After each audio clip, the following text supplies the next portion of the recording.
everybody. It is day one of this challenge and I am so excited. Are you all ready to thrive in college with DrRoz? We are just in for just a great week and a great time together. And already I've been so enthused by both the interaction that I've seen in the group as well as the things that you all have emailed me already. So thank you so much for that. Lots of great feedback, lots of questions, some concerns out there. And so hopefully we'll get to as many of those as we can this week. Today is communication with our college students. So as we know, moms, we have more access to our kids than any other generation before. And as such, we're used to that. And I've entitled today's session, Navigating the Gauntlet Between Trust and Privacy. And it's real, y'all. It is real. It is real. So we're used to having access to them. They're used to having access to us. Even in schools when, they're not even supposed to have cell phones. They've got cell phones. They've got social media. So if you'll head over to resources, over to the units, there's a resource over there, navigating this gauntlet between trust and privacy. Because that's really what it is, right? I mean, none of us want to say we don't trust our child or that we don't value their privacy, right? But there's that fine line, and things again are so different than when we went to college. So today I've just laid out just a few things for you all to discuss today. So one is tracking apps. So how do you as a family want to navigate and feel and negotiate whether or not you have a tracking app or not? Do you use Life 360 or Glimpse or Find My Friends, that kind of thing? How is that tracking app used, et cetera, et cetera? It's interesting because I've got some students who say, absolutely not, I want nothing to do with it. And then I've got others who love it. And in fact, will sometimes text the mom and say, hey, I see you're at Publix, will you pick me up, whatever? Or, I see you went to TJ Maxx again. So anyway, so there's a double-edged sword there. But are you going to be looking at tracking apps? The other thing that we're going to be talking about is the college account. So in high school, you probably have your own password. You have access to their grades, absences, et cetera, et cetera. In college, in higher ed, here's the thing. We're at a crossroads, okay? So they're 18 years old.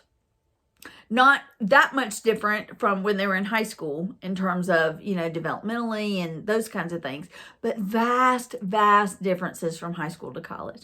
I like to say that college is not 13th grade. We are not sending our kids off to high school, boarding school. We're really sending them to that next level, and it's a big deal. So in college, FERPA is the legal designation that says colleges can't talk to us without our child's permission. Now, many parents will say, hey, if you want me to continue funding this or doing this or whatever, then you'll give me access. Some, just navigate it and say, okay, I trust you. And, if there's a stumble or if there's a, just a face palm, then what are you going to do? Okay. And so it's kind of asking those questions and figuring those things out.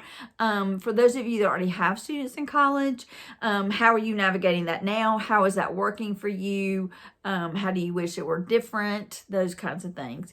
So excuse me, looking at, again, the tracking apps and, access to their account. The other thing is, what happens if I text you and you don't answer me back in 5 minutes, 5 hours, 5 days? What do we do?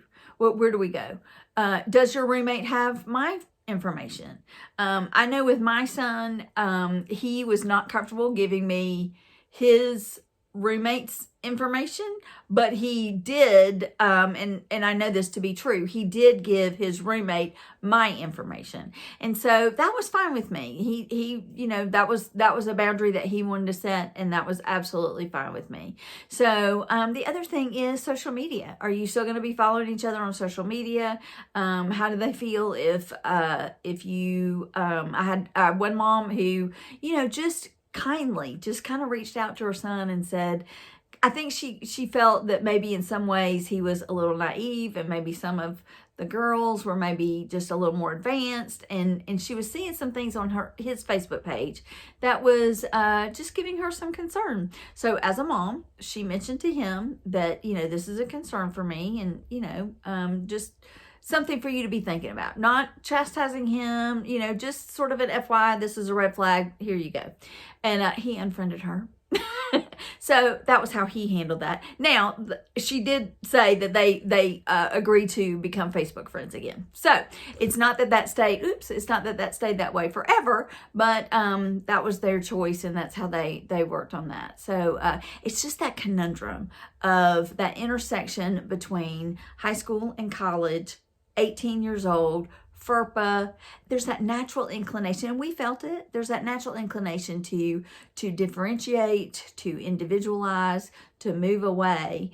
And it's ironic because in many ways, as moms and dads and grandmothers and family friends and everybody, we want to kind of hold on, you know, because they're launching so far, and we're wanting to have some of that connection. And I think that's really the most important thing. So here it is. There's no right answer. There's no wrong answer. It's what is best for you and your child and your family. Okay. Now in the group, you all have read through the rules, and I appreciate that. But the biggest rule that I am a stickler for, and that you will get booted out quicker than anything for, is if you are negative or snarky.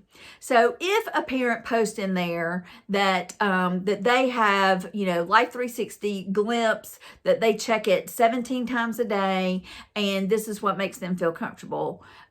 Unless they've specifically said, do y'all think this is too much? Then maybe not give that person unsolicited advice. Okay. If the person is sincerely saying, hey, can you help me navigate this? Then kindly help them navigate it. But just understand that every single situation is different. Everybody, their patterns are different, their family patterns, you know, you don't know what's going on in their home before, you know, all those kinds of things. And so this is a time where we can all celebrate each other and say, hey, this is what works for me. And you can say, that doesn't work for me. And this is what works for me. We're going to celebrate everybody. Okay. But this is not a time to be judged or, you know, telling people. And I've seen other groups excuse me, I've seen other groups sort of diverge into that. So it starts out as a, you know, really great supportive environment, and then all of a sudden we've kind of veered into, you know, some yuckiness. So certainly that's, you know, not something that I'm interested in doing. So got that list of resources. You're gonna work through some of those, whatever you're comfortable with. There may be tons and tons of other things that you all feel is more important for you as a family to address, and that's fine. This is just kind of a jumping off point. I would love to hear all of that feedback. So let me know how it went when you discuss this with your student. Let me know your thoughts on these things, and whether or not you and your student came to an agreement, whether there was some great consternation and you felt one way and they felt another way. And did you come to some sort of agreement, or did you just sort of leave it until it needs to be addressed? Some of you are still, your students are still in high school, so you've got a little bit of a time. And some of you are still navigating this. My son's a junior, and I mean, things have evolved since he was a freshman. And so in many ways for the better, which is also a blessing. So just know that time's coming too. So yeah. So anyway, looking at those apps, and then, I've told you all, please, and I mean this sincerely, as I've already gotten feedback, and I think I addressed some things actually in this video. So please, please, please email me your private questions or your concerns, and hopefully I can address those here or in feedback on the group. You will see several places where you can comment on today's homework. So I'm really curious to see how things went. What was your agreement? What were questions that you thought should be added? What were some things that I didn't bring up that you wanted to bring up?